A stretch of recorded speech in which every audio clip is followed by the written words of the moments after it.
اشرف علی تھانوی رحمۃ اللہ علیہ فرمایا کرتے تھے کہ جس نے بھی کلمہ پڑھا وہ اللہ کا ولی بن گیا، لیکن ابھی تک یہ عام مومن ہے۔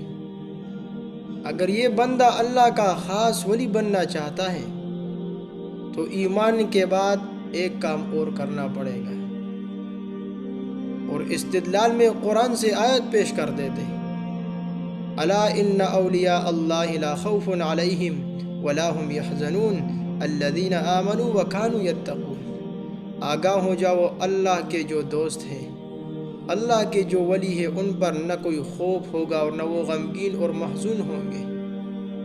یہ کون لوگ ہیں؟ اللہ فرماتے الذین آمنوا، وہ لوگ جو ایمان لائے اور ایمان کے بعد وکانوا یتقون، اور پرہیزگاری والی تقوی والی زندگی گزارنے والے ہیں یہ لوگ۔ تو فرمایا کرتے تھے تم اللہ کے ولی ہو سب، ایمان کی دولت سے اللہ نے تمہیں نوازا ہے، لہٰذا ایمان کے بعد ایک کام اور کرو کہ تقوی والی زندگی کو اپنا